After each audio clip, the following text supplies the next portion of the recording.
Quais são as posturas possíveis quando a gente pensa nas opções relativas à aderência ou não do paradoxo ou das contradições em um sistema? Essa foi a primeira pergunta, e uma pergunta meio preliminar que me foi feita pelo professor doutor Otávio Bueno, lá da Universidade de Miami, durante a minha banca de mestrado, minha banca de defesa. E agora então eu vou colocar aqui como eu tentei responder essa indagação lá naquela ocasião. Então, vamos a isso. Tá bom. Bom, vou agradecer pela pergunta e já pelas próximas. Então vai ficar um loop. O que eu tenho rascunhado, né, e já até falado um pouco sobre esse assunto. Lá no texto que eu publiquei no ano passado, que é o The World in Paradox, e aí eu rascunhei essa intuição que eu coloquei no final desse texto lá por uma outra via, e o que eu faço por lá é lidar simplesmente com o Marcos Gabriel. Até porque eu escrevi logo que eu entrei pro mestrado, e o Gabriel era e meio que ainda é o filósofo que eu tenho mais intimidade e que mais gosto em relação de propostas dentre essa gama de pensadores que eu abordei, né? E o que eu faço lá é ofertar uma espécie de categorização que é sempre complicado, né? A gente fazer autores caberem nas classificações.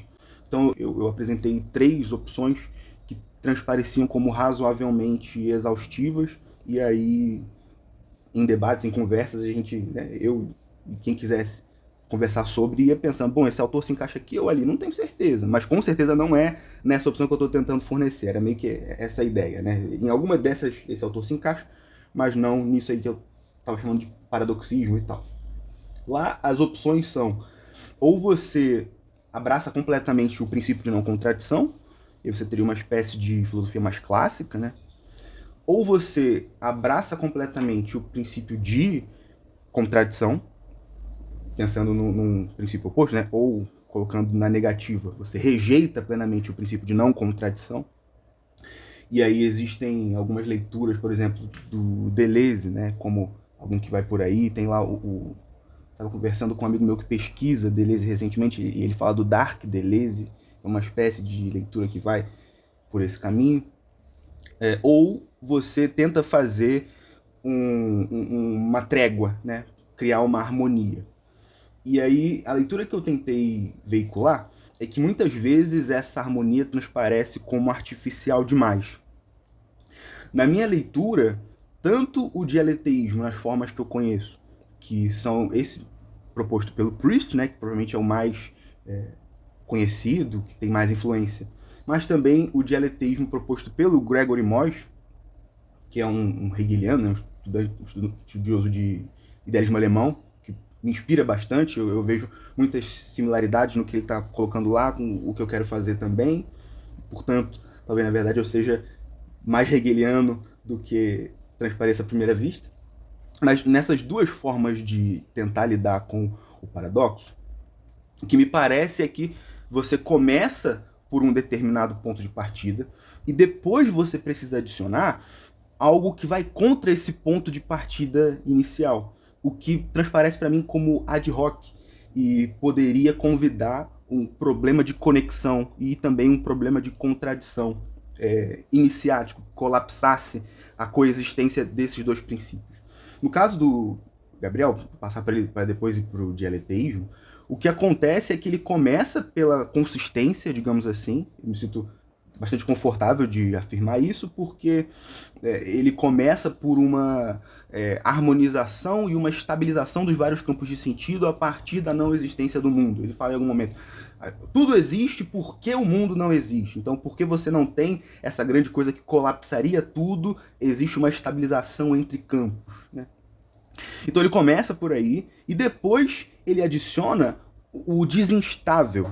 Ele adiciona a possibilidade de que algumas contradições existam. Eu tenho uma conversa com um colega meu que, inclusive, estudou lá o Gabriel em algum momento, e ele argumenta, poxa, eu acho que na verdade as contradições do Gabriel não são contradições, porque ele fala que o círculo redondo, o círculo quadrado é uma contradição num campo que aceita plenamente a existência desse círculo quadrado. Então, naquele campo em que ele existe, ele não seria mais uma contradição. Bom, pode ser, mas eu acho que, por exemplo, no diálogo com Priest, quando ele assume a existência do nada, em alguma instância, né, o nada é defendido por Priest como um objeto contraditório e o Gabriel aceita ele assim, como sendo e não sendo um objeto, né, como um objeto colapsante, digamos assim. Então eu acho que em alguma instância ele realmente acaba colocando, meio que ad hoc, a contradição ali. E aí você tem uma filosofia com um princípio inicial que é contraposto diretamente, confrontado, né, por algo que naquela filosofia não se encaixa com esse princípio. Como que isso acontece? Né? Se tem um princípio que regula todas as coisas, como que é possível que surja algo que não está de acordo com esse princípio iniciático? O Harman, vira e mexe, levanta essa questão.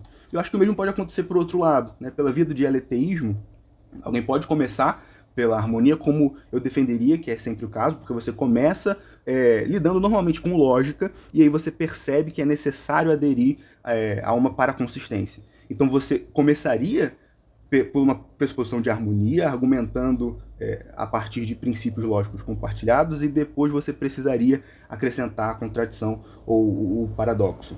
É possível que alguém queira começar pelo caos epistemológico, digamos, ontoepistemológico, né? Não, tudo é contraditório, e aí surge a não contradição, mas sem explicar algo que a gente poderia chamar de princípio genético. Então, portanto, parece algo gratuito.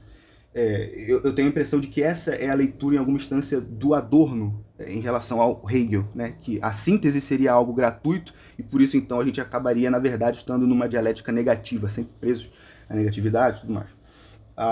Então, toda a brincadeira de tentar engenhar algo para além dessas opções é pensar na possibilidade de cunhar um princípio cuja a linhagem genética que parte tanto do englobar de um lado quanto do outro fosse justificado pelo próprio princípio, sem a necessidade de um algo a mais.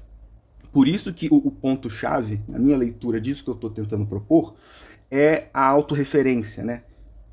Em algum momento eu falo do paradoxo autorreferente, porque ele precisa se aplicar a si mesmo e aplicar o efeito que ele aplica às outras coisas também a si mesmo. Então ele seria a causa necessária da sua cessação. Então é mais ou menos isso que eu estou tentando delinear, uma espécie de via do meio entre as duas opções. Por enquanto eu responderia assim.